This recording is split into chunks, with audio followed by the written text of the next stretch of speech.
Welcome to Conversations. I'm Suresh Kochattil.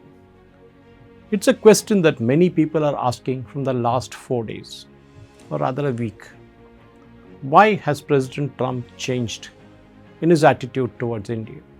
An aggressive President Trump who threatened sanctions in India, now with 50% may even go up because we are buying oil from Russia, has suddenly said Modi is a great Prime Minister. And of course, he would love to talk to India.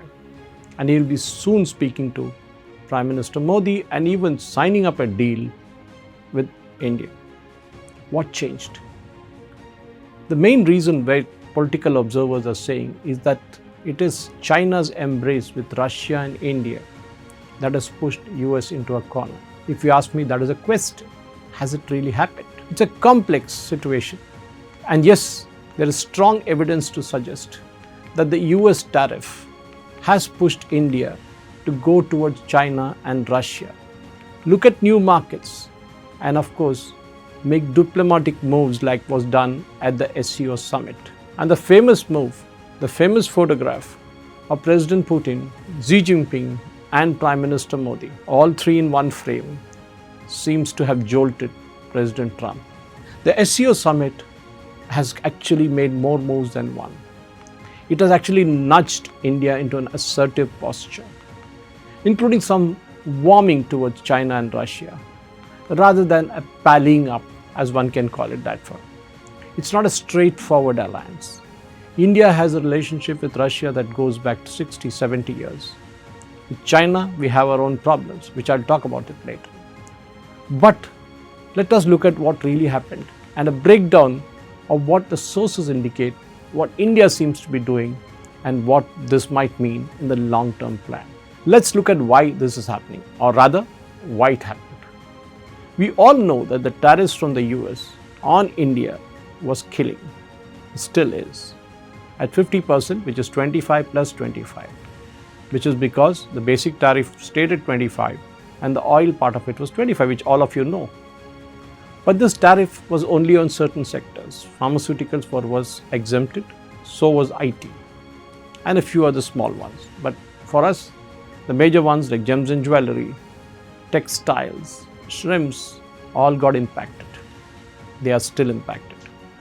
The US thought that India will buckle, that President Trump thought that Prime Minister Modi will come begging to him to ask for the tariffs to be taken down. But Prime Minister Modi didn't do anything. He played his cards very well. He didn't do anything that would show India as a weak nation. And he went ahead and did a couple of very smart things. He had a meeting with the Japanese Prime Minister. He was speaking to President Xi Jinping and of course President Putin in the SCO Summit. He had met a lot of other leaders there. And that really got US worried. Because here India was doing something different, because other nations, for example, the smaller nations, even in Mexico, actually were dancing to the US tunes, and President Trump was so arrogant to say that Mexico will do what I tell them to do. In fact, this particular tariff which we saw on Indian goods was meant to hurt. There's no doubt about it. And it would have hurt in a long term also. But then Indians are very innovative. We have our jugaad. We will find a way out to deal with this crisis. Part of the tension stems from US objections to India's purchase of Russian oil and military equipment. Well, the oil equipment and military equipment, and of course what we buy from Russia otherwise. Mainly the oil and the military equipment. Let us look at it in separate buckets. Why did we buy oil from Russia? When the Ukraine-Russia war started, we all know that the oil went through the roof because the Western countries put sanctions on Russia. Suddenly it was rocketing up by 3 figures, more than $120 a dollar, and it had even gone to 200 when President Biden asked Prime Minister Modi to get his public sector companies and also the private sector companies in India who have refineries to buy Russian oil, refine it and sell to different countries, including the USA. And now we are learning that we're also selling diesel to Ukraine. So basically, Ukraine was paying us to pay Russia so that Russia could bomb Ukraine.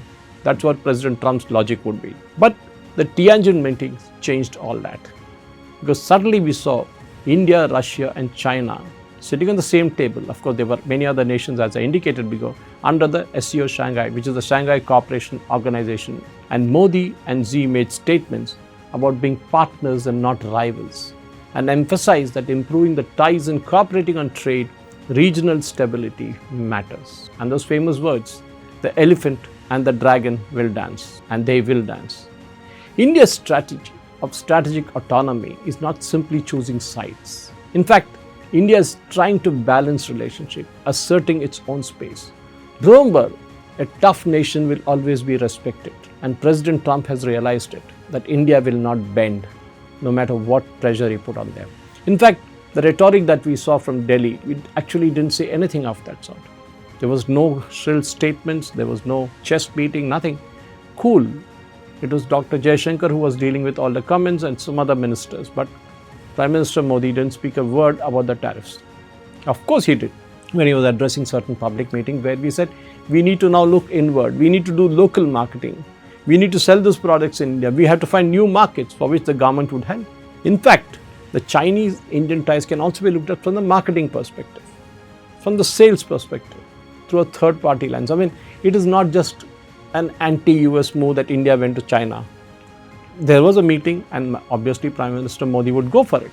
The obvious question is, has the US pressure forced India to move to China? And I said, yes, that is, the force might be a strong word. But yes, the US policies, tariffs, trade and pressures are clearly influencing India's diplomatic calculations. Some of the pressures that India faces, for example, is the economic fallout. Industries such as dairy and agriculture. If we sign up an agreement with the US tomorrow, will the genetically modified crops come into India? That's a big question, and it's a sure no-no for the government. We need to protect our agriculture, our dairy industry, our farmers, because they are sensitive to major trade disruption. We cannot allow that to happen. Dairy is a different ballgame altogether. We will never accept American milk products because the American cows are fed non-veg, in a broad sense of the word. Their feed is not what we have in India. So obviously the Indians won't pick up that kind of milk from there. Now, India's goal of protecting its domestic producers, as I said before, and its long-term supply chains matter a lot. In fact, India needs to maintain relations, excellent relations with neighbors like China and Russia for regional stability. And of course, we have our own issues, the border issues, the trade, etc. So what we need to be doing and what we need to be seeing is not reacting to the US pressure. We are rebalancing our foreign policy.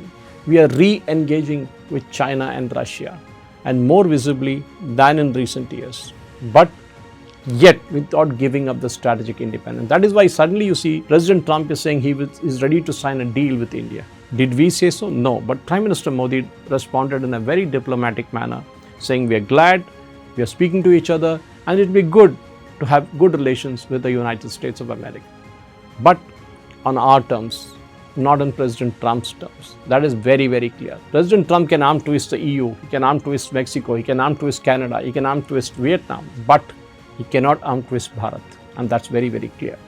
So the very optics of the entire meeting that happened at SCO seems to have sent a message to President Trump that Delhi is willing to engage with Beijing, which is America's biggest bugbear, on more terms. India used the SCO as a platform to push back against what China calls the bullying behavior in international trade in terms of tariffs from the US. In fact, India also proposed that there should be regional cooperation, connectivity, trade, via the SCO mechanisms and innovation. President Trump lamented at one point in time, you might all remember that famous statement saying India and Russia have gone into the dark ages into China. Well, that was who's making? It was President Trump's making. He was the one who did it. But wasn't that Trump's follies? Yes, the tariffs and the threat, the language used by some of Trump's team members were atrocious. And that is what is the main problem. Today, those words cannot be taken back. They have done a huge damage to the US-India relations. They should have been control on their tongue. They didn't. The US everybody in the US team and President Trump were going ballistic at India for buying Russian oil without knowing who started it in the first place. I mean, there is China which buys more oil, we all know, from Russia than us. There's Turkey that buys oil.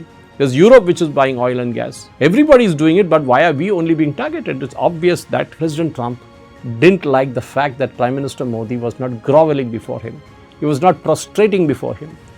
He wanted that to happen, like Asim Munir went and literally fell at the feet of President Trump. He wanted that to happen. He wanted Modi to come to US and say, I recommend Trump for a Nobel Prize. Well, Prime Minister Modi is not going to do it. That's for sure. But ladies and gentlemen, more than anything else, what is happening now is a good example of how diplomacy is handled in the modern times. True, we have our problems with China. We have border dispute. We have historical tensions. 62 wars, 65 wars. We had a lot of wars with China. The Galwan clash, the Doklam clash. All that happened. But then trade is separate. International diplomacy is separate. We need to kind of separate these two things. One is look at the short term. One is look at the long term. China is a major manufacturing power. Let's not shy away from saying that. Even Europe is facing the brunt. US is facing the brunt. We lost 40, 50 years in socialism till 91 when the Indian economy was opened up. We have a lot of catching up to do with China. But if you're friendly with them, we can bring a lot of technology into India. We can bring a lot of manufacturing into India. And that will actually perk up the Indian industry. And of course, China has its own kind of problems with it. Its banking sector is in trouble. Its real estate went bust long time back. But as I said, its manufacturing is still very strong. They're very cost effective. They're very efficient. And that's the one thing with the Indian industry has to learn. That you don't do things in a small way. China, when it does things in a big way. Of course, there is a big role for the government in this because China gives a lot of subsidy to its industries directly and indirectly. India also does it, but we need to do it in a bigger way now. We need to ensure that across many sectors, defense, technology, trade, we do all this with the US also, isn't it? We buy a lot of equipment from US, we buy defense equipment mainly from the US. So what stops the relationship from going forward? Of course, India has its domestic economic concerns. The tariffs, as I said, will hit the exporters, industries, farmers, everyone. But we can't afford to alienate too many partners. In fact, the language used is partners and not rivals, not third-party lenses. This is the most important thing. That's what the language that came in from China was when the meeting happened at the SCO, that we are all in it together because there's a bigger enemy sitting out there. So in conclusion, what I want to say is that yes, the US tariff war has pushed India to reset its relationship with China. The good and bad part about it, the SCO Summit has been a stage for that. But this is less India forced to side with China. That is not the right thing. It is India adjusting to a difficult balancing act and increasingly unwilling to take on all the US pressure lying down. I will analyze more of this as we come along in the days to come, but I'm sure you got a hang of it. We are a nation that has a long-standing relationship with Russia. We are now trying to mend our fences with China. And of course, there's a lot of things happening all around the world. Let's see how things goes from here. Thank you for watching. Jai Hind.